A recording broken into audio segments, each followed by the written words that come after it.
महाड़ चौदार तालाब सत्याग्रह शताब्दी के अवसर पर महाड़ क्रांति भूमि में मार्क्सवादी कम्युनिस्ट पार्टी का मानवाधिकार सम्मेलन सफलतापूर्वक रहा। प्रगतिशील परिवर्तन योद्धा और क्रांतिकारी विचारों पर मंथन। चौदार तालाब पर एक पदयात्रा निकाली गई और महामानव डॉक्टर बाबा साहेब आम्बेडकर जी को अभिवादन किया गया। भारत देश के संविधान निर्माता महान व्यक्तित्व डॉक्टर बाबा साहेब आम्बेडकर द्वारा महाड़ क्रांति भूमि में सामाजिक समानता के लिए चलाए गए चौदार तालाब जल सत्याग्रह का विश्व इतिहास में ऐतिहासिक महत्व है। इसी आधार पर डॉक्टर बाबा साहेब आम्बेडकर के नेतृत्व में 19 और 20 मार्च को कोकण के महाड़ में आयोजित एक ऐतिहासिक महाड़ चौदार झील सत्याग्रह और मनुस्मृति दहन कार्यक्रम की शताब्दी वर्षगांठ का शुभारंभ हुआ। महाड़ चौदार झील सत्याग्रह की शताब्दी के अवसर पर महाड़ क्रांति भूमि में मार्क्सवादी कम्युनिस्ट पार्टी द्वारा आयोजित मानवाधिकार सम्मेलन बहुत लोकप्रिय रहा।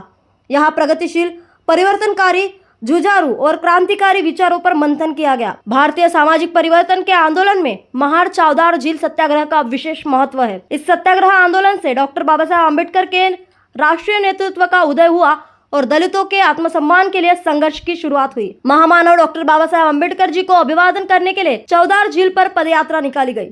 उस समय क्रांतिकारी धरती पर लाल झंडों और बुलंद नारों का तूफान सा छा गया। इस सम्मेलन में मार्क्सवादी कम्युनिस्ट पार्टी के राष्ट्रीय महासचिव M.A. बेबी, पॉलिट ब्यूरो सदस्य डॉक्टर अशोक ढवळे, महात्मा गांधी के परपोते तुषार गांधी, कॉमरेड आडम मास्तर, अम्बेडकरवादी विचारक डॉक्टर रावसाहेब कसबे, लोकशाहीर संभाजी भगत, माननीय माकप राज्य सचिव और किसान नेता comrade Ajit Navale, comrade Shailesh Kamble, comrade Bhushan Patil, समाज भूषण चंद्रकांत भंडारे और महाराष्ट्र के सामाजिक विचारक उपस्थित थे। इस अवसर पर लोकशाहीर संभाजी भगत ने अपने भावपूर्ण गीतों से लोगों को प्रेरित किया।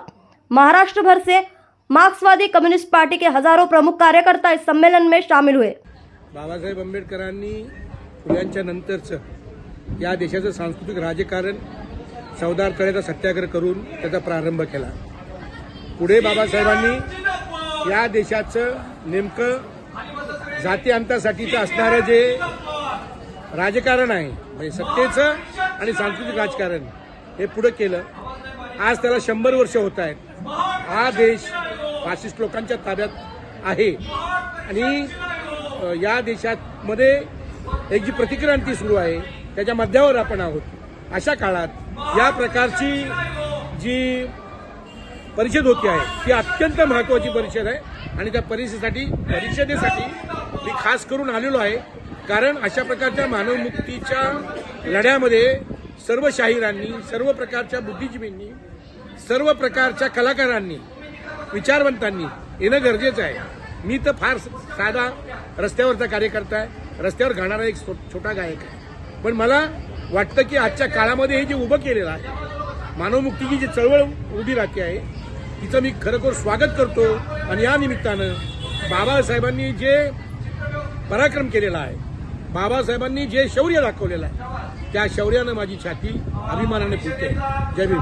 सर, चौदार तळ्याच्या पाण्याला स्पर्श केला बाबासाहेबांनी आणि जगातलं सामाजिक समतेचं पर्व या ठिकाणी बाबासाहेबांनी या ठिकाणी सुरू केलं।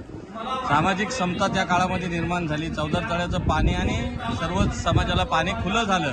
मात्र जे चौदार तळे बाबासाहेबांनी ज्या पाण्याला स्पर्श लागला ते पाणी आजही पिण्यालायक नाही, हे सरकारचं असेल, प्रस्थापित सरकारचं असेल, हे अपयश म्हणायचं का? एकतर चौदार तळ्याचाच मुद्दा नाही, हिंदूंच्या सगळ्या संस्कृतीमध्ये गंगा ही अत्यंत पवित्र नदी आहे असं त्यांचं म्हणणं आहे की गंगा जिथून मोदींनी सांगितलं की मी गंगा शुद्ध करणार आहे, ती गंगा एवढ्या लोकांच्या मनात संस्कृतीचं स्थान असलेली गंगा ही खराब करून ठेवलेली आहे। चौदार तळे तर काय ते तर आता बाबासाहेबांनी शिवल्यानंतर त्यांना ते अजूनही अस्पृश्यच वाटत असेल, त्यामुळे चौदार तळ्याकडे त्यांचं लक्ष असणं